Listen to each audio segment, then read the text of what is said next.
Hello and welcome to Daily Salar Digital. You're watching Newsprint and let's look at the updates that made the headlines today.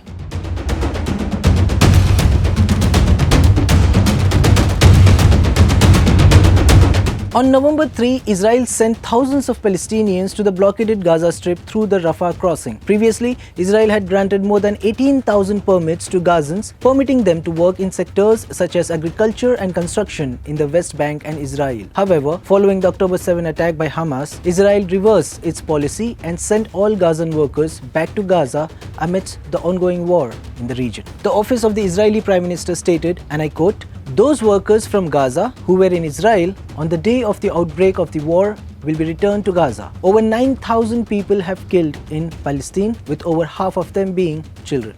Hundreds of students were protesting at the prestigious Indian Institute of Technology of Banaras Hindu University in Varanasi on 2nd November after a 20-year-old student was allegedly molested on campus by three unknown men on a motorcycle.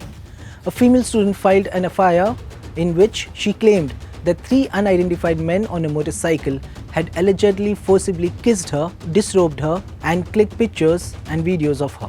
This disturbing incident occurred while she was out for a late-night walk with a friend at 1:30 a.m. However, the protests were called off after the administration promised to work on the safety measures demanded by the protesters. The administration has promised that it will set up CCTV cameras and barricade the campus between 10 p.m. and 5 a.m. Additionally, a joint committee has been formed to assess the campus for the construction of a boundary wall. The Supreme Court has declined to interfere with the decision of Allahabad High Court Chief Justice Pritinkar Divakar to transfer cases related to the Kashi Vishwanath Gyanvapi Mosque dispute to his bench from another judge's bench. The issue involves petitions by the Masjid Committee challenging the suits filed by Hindu worshippers claiming the right to worship in the Gyanvapi Mosque as prohibited by the Places of Worship Special Provisions Act 1991. Senior advocate Huzaifa Ahmadi, representing the Masjid Committee, argued that the transfer was an abuse of process, but the Supreme Court cited sufficient reasons in the Chief Justice's order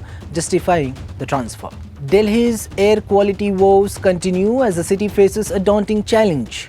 The air quality index has reached hazardous levels, particularly impacting school children. In response to this urgent public health concern, the Delhi government closed schools on 3rd and 4th November. It is imperative to take preventive steps such as promoting N95 mask use, conducting indoor activities, ensuring well-ventilated classrooms, educating students on personal hygiene, and seeking medical care when necessary. The smog in Delhi has serious health risks. It caused due to a combination of factors like vehicle emissions, industrial pollution, crop burning, and even the weather that contribute to worsening air quality. Prian Kage, the son of Congress Chief Mallikarjun Kharge and Karnataka's IT Minister, has expressed his willingness to take on the role of Chief Minister in the state if asked to do so by the party's High Command. Kharge's statement came as a response to reporters' inquiries about his potential as Chief Minister. The development follows recent allegations of BJP attempting to topple the Congress government in Karnataka by allegedly offering substantial sums of money, such as Rs 50 crore each, and ministerial positions to certain Congress MLAs. Current Chief Minister Siddaramaiah has also confirmed his intent to complete a full 5-year term in office, dispelling speculations of leadership changes within the ruling Congress. High Command naale neeve mukhyamantri adre nanu yes sir. Yeah, you are also ready. Shakti Data, a man from Bengaluru, has been accused of cheating Aarti Acharya, a life coach and tarot reader, out of Rs 60 lakh. Acharya, who resides in Tragad, reported the fraud to the Sabarmati police. Datta, who pretended to be an Amazon HR employee, initially approached Acharya with a job offer. He then manipulated her into lending him money by creating a false friendship and making up stories, including fraudulent brain tumor diagnosis.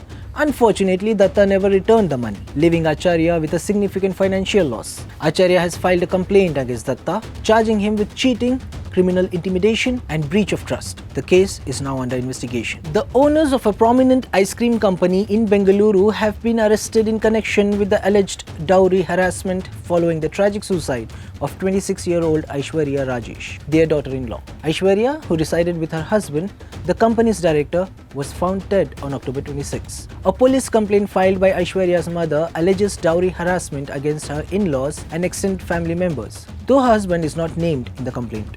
The family allegedly humiliated Aishwarya and pressured her to grant a divorce to her husband. Authorities have arrested 5 individuals, including the father-in-law, mother-in-law, brother-in-law and 2 others.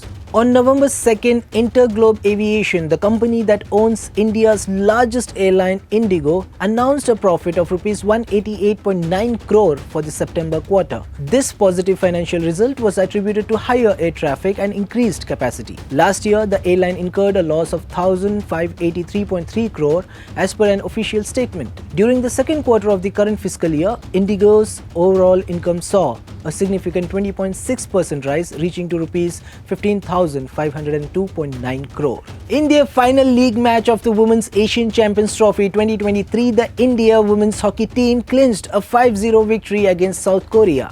The team has maintained its position at the top of the tournament standings. Salima Tete scored 2 goals in the 6th and 36th minutes, while Navneet Kaur scored from a penalty corner. Vandana Kataria and Neha also contributed to goals for India. India topped the 6-team table with 15 points. They are set to face South Korea once more in the upcoming semi-finals scheduled for November 4. Remember this date to cheer up our India's women hockey team. The iconic band, the Beatles, has released their final song titled Now and Then, which was completed with the assistance of artificial intelligence. The song, originally penned by John Lennon in 1978, was announced for release in June by Paul McCartney, who is now 81 years old. In the previous year, the 2 surviving Beatles members, Sir Paul McCartney and Sir Ringo Starr, used machine learning technology to complete Lennon's original lo-fi recording. This song marks the last one to be officially credited to all 4 Beatles, Lennon, McCartney, Harrison and Starr, and it is now accessible on various streaming platforms. Well, that's it for today. For more latest news and updates, you know what to do. Subscribe to Daily Salar Digital, and also please do comment and let us know what you think about Newsprint.